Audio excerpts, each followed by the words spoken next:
வணக்கம், காஞ்சிகேசன் பேசுகிறேன்.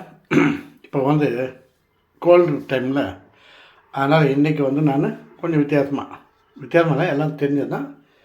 அரிசி மிளகு உப்புமாங்க. மிளகு சீரகம்லாம் போட்டது. இது எப்படின்னா, இந்த பச்சை அரிசி மாதிரி எடுத்துக்கோங்க, இல்லை புழுங்கலரிசி எடுத்தால் கூட சும்மா அந்த மிக்சியில் போட்டு ஒரு ட்ரர் ஓட்டுங்க. ஒரு அரை குறையாக அரைச்சிக்கோங்கண்ணே. ரொம்ப தூளாகிடக்கூடாது, மாவாகிடக்கூடாது, மெயினாக தான்.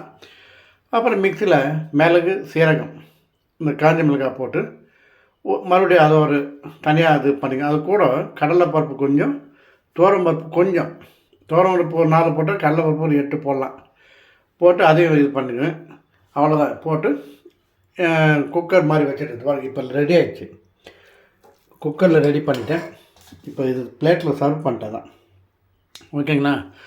குக்கரில் வந்து கொஞ்சம் எண்ணெய் விட்டு கடுகு சீரகம் போடுங்க. நம்ம அதிலே சீரகம் போட்டுக்கலாம், இந்த மிக்சிலையும், அதாவது அரைக்கிறதுக்கு.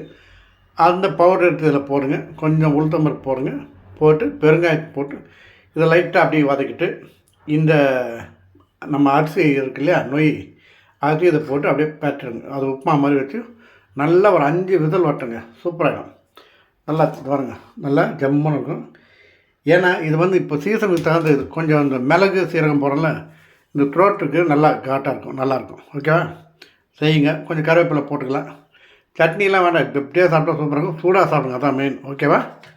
அவ்வளோதான். அப்புறம் இன்னொன்று சொல்லிக்கிறேன், ஒரு நிமிஷம் எனக்கு இதை கொடுத்துட்டு வந்துடுறேன். அவங்க சாப்பிட்டோம், அதான் விஷயம். ஓகே, இது வரேன்.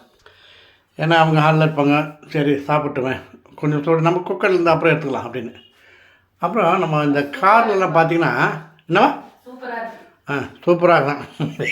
நல்லா தான் இருக்கும். ஏன்னா நம்ம செஞ்சு நான் கொஞ்சம் இதெல்லாம் கொஞ்சம் ரிஸ்க் எடுத்து செய்வாங்க. அதை ஒரு இன்ட்ரெஸ்ட்டாக செய்யணும், அதான் வேறு ஒன்றும் இல்லை. ஜாலியாக செய்யுங்க, மெயினாக தான். இந்த கோல்டுக்கு இது சூப்பராக இருக்கும், இந்த கிளைமேட்டுக்கு.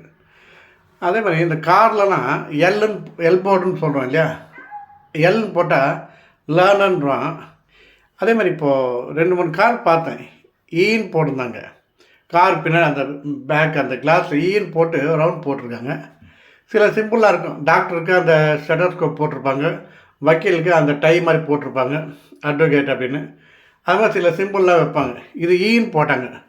என்னடா விளக்கன்னு கேட்டதுக்கு, அந்த காரை நித்தியம் பார்த்தா உள்ளே வந்து வயசானவங்க இருந்தாங்க.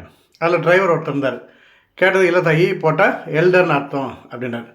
ரொம்ப பிடிச்சிருந்தது. ஏன்னா பின்னாடி வரவங்க ஆர்னு சவுண்டு அடிக்க மாட்டாங்க. ஏன்னா உள்ள வயசானவங்க போகிறான்ட்டு கொஞ்சம் கேர்ஃபுல்லாக வருவாங்க.